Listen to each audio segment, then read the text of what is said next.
Hello and welcome to another episode of KKP Rhapsody. I'm your disembodied voice, Mr. Taffy, summarizing this week's delectable news in a nutshell. But first, some words about Level Up KL.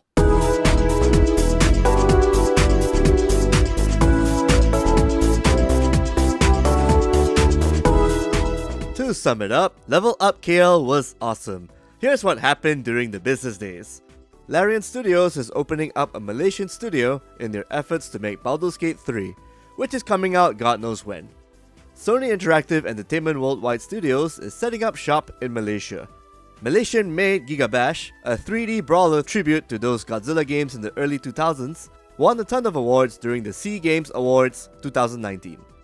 The esports bodies of Malaysia announced its representatives for the 2019 Philippines SEA Games esports bid.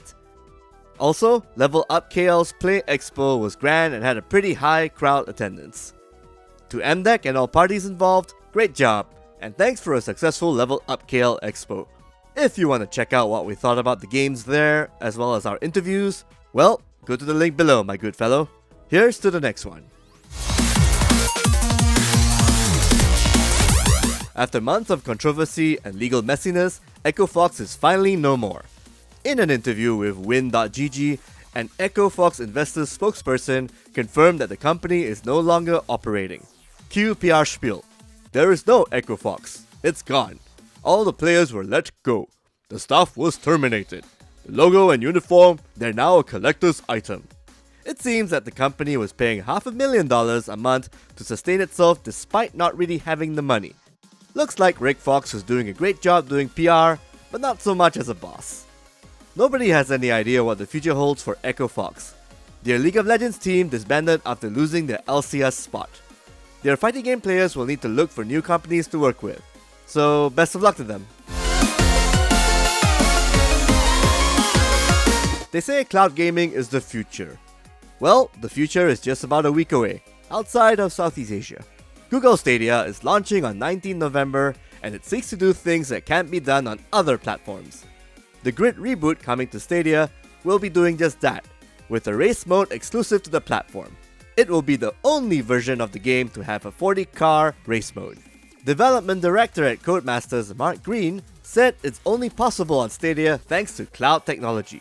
He also said that the Stadia port looks just as good as the PC version running at max settings. 40 cars racing in max setting on your home TV or smartphone? Sounds too good to be true, but we'll have to wait and see. Grid isn't one of Stadia's launch titles, but it's scheduled to arrive later this year. On that note, is anyone out there impressed with the Google Stadia launch lineup? Anyone?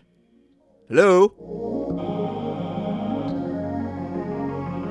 The first BioShock was an amazing game worthy of the hype and praise it got. Then it had sequels, which were middling at best. Turns out we might be getting a new sequel next year or so. In 2K Games and Take-Two Interactive quarterly earnings report, their CEO said they've got the strongest development pipeline in history. On the same week, 2K Games put up a job ad looking for an endgame design lead for their Novato, California development branch.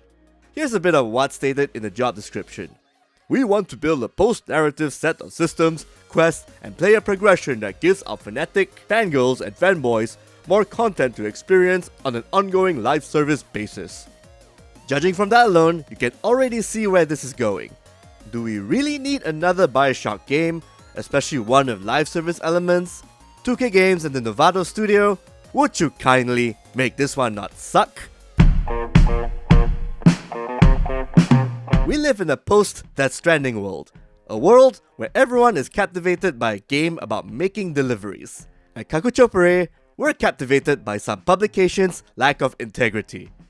Japanese fans have found that Famitsu's 40/40 score for Death Stranding isn't so objective after all. Then again, it's not too surprising because this is Famitsu we're talking about. Director of Kadokawa Group Holdings, Hirokazu Hamamura, actually appears in the game as an NPC. Kadokawa Group Holdings owns Kadokawa Game Linkage, which is Famitsu's current publisher. In case you don't believe this, Hamamura's name appears in full in the game's credits. Further reinforcing this bias is the magazine's mascot also being in the game. Neki the Fox can be found painted onto a rocky wall somewhere in the game. The sad part is, this isn't the first time Famitsu has given a Kojima game a perfect score. They did the same for the Metal Gear Solid Peace Walker title too. Funnily enough, Hamamura was involved in an ad campaign for Peace Walker that ran in Famitsu. Coincidence? Probably not.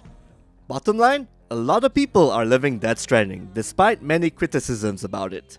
Which raises the question, why would you risk this level of collusion in the first place? Never change, Famitsu. Never change.